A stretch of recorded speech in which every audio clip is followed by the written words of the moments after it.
NASA and Viking claim they were searching for life on Mars.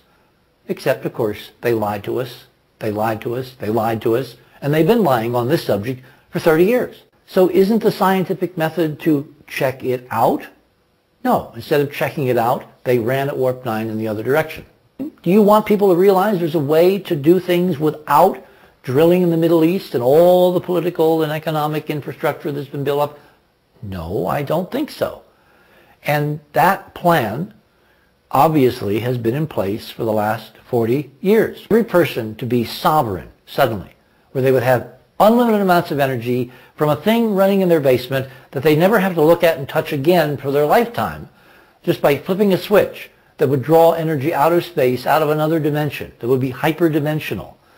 No, not if you're into control, because how do you control people? You keep them dependent on you for the critical resources of life. Then when NASA went out into space, it would logically find evidence of possibly more advanced beings. And it said in the charter, on the moon, Mars, or Venus. Well, advanced beings would have to be created by somebody, right? The resolution of this paradox is that Ed Mitchell has had something happen to his mind. Oh, that answer I did know. Okay. The astronauts, okay, I believe, have been tampered with. Yes. There are all kinds of papers now coming out in the open literature about technologies which can selectively wipe out your memories on specific events. And I believe, and I have in the book, Mike and I carefully put in document after document after document of reference to all of the astronauts at one time or another have complained about not being able to remember what they did on the moon.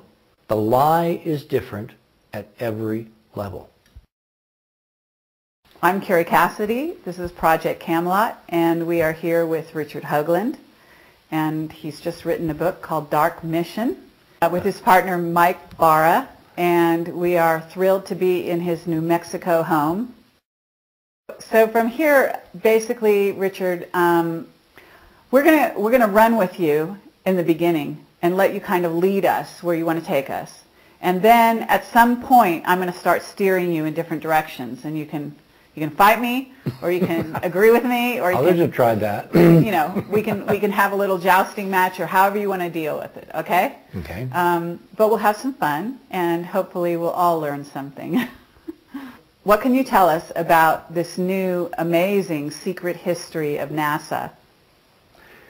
Well, it's been a story that's many, many years in the making. I mean, at least 40-some years since the genesis of NASA itself back in 1958. What I'm intrigued with is how it's a story that I've tried to tell before in various venues. I've told it on, the Art Bell Show, Coast to Coast. I've told it at the National Press Club in a press conference that we did with 8 other people, very prestigious background, NASA people, imaging people, in 1996. And it's a story that I've, even told on television. But until we wrote Dark Mission, it hasn't seemed to take root. 2 weeks after the book was published, it became a bestseller on the New York Times bestseller list. In fact, that's what this nice little emblem up in the corner of the book says. That's not a mean feat to do when you've had no national television exposure on such a volume as this. The only exposure we've had, the only way that people found out that we had written a new book and we were looking at the background of NASA and what they've been telling us against the background of who they really are, was on the Coast to Coast audience and on the websites. We have 2 websites, enterprisemission.com, which is the formal website of the Enterprise investigation, and we also have darkmission.net, which is the official website of the new book. I think it's kind of like the old Mark Twain quote, when it's steamboat time, you steam. I think we are politically in this country, actually in the world, particularly after the last 8 years, all of us are ready to get to the truth, to drop the lies. It is so overwhelming now, it is so in our face that people that we have trusted with our lives, our fortunes, our sacred honor, that they've lied to us. And they've looked into the cameras and they have absolutely told us lie after lie after lie. So when Mike and I come out with a book that ostensibly is going to tell you the truth behind some of the lies about an agency that is not center in the mainstream except during launches from the Cape. I think that explains this grassroots groundswell where they literally, in the bookstores now, Barnes & Noble and the other chains, they can't keep it on the shelves. Mike's brother went into a Barnes & Noble up in Seattle the other day, and the clerk said, well, I'm sorry, Mr. Barra, but we had 20 in yesterday, and there's only one left. And, of course, that, to me, is really good political news, because it means we're somehow connecting. We're connecting with the American people, and we get a chance to show them, to document the truth. Mm-hmm. So what is the truth? What is the bottom line? And you can build the story however you want. But basically you're saying that NASA has lied to us. In essence, our government has lied to us because they're one and the same, right? They're interwoven in some ways. Not necessarily. See, this is where people need to think nuance. People need to be much more sophisticated, which of course a 21st century viewer or reader these days is. It isn't the government. There is no such thing as the government. There are several governments, and they're at war with each other.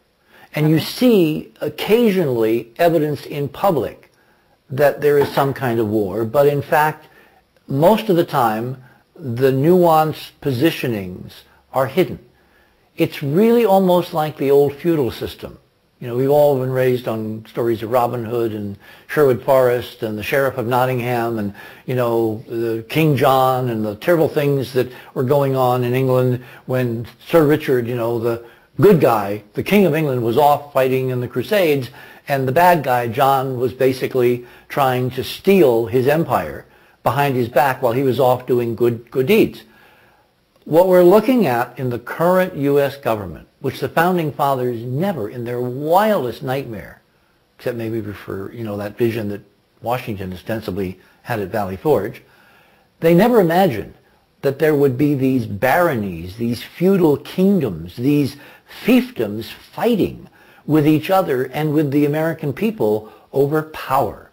Ultimately, it's all about power. So name the fiefdoms. Are you willing to do that?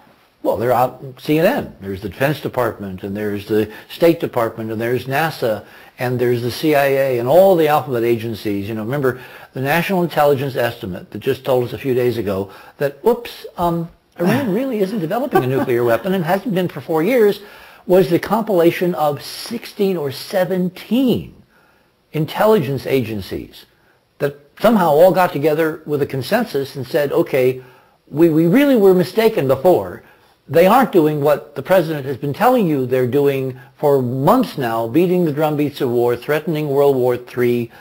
So people are seeing that there is this incredible internal food fight going on in the U.S. government, that there is no one government. There are, in the House and Senate alone, 535 governments. Each member, each representative, each senator has their own perspective when they're actually answerable to their constituents. Okay, are you going to talk about the below the level of the general consensus reality governments that are also going on? Well, that's 5 light years away. Let's get there quietly, all right? Let's get there with some kind of transition, because for most people, the idea that what they see on CNN is not reality is a shock. Mm-hmm. We're just beginning in the mainstream, what I call the bell curve, because that's what it is. It's the middle of the road. It's the silent majority, as Nixon used to call it. We're just beginning to get those people to realize that their government, the people that they trust, the people that they elect, the people that they vote into power, may not be the people really running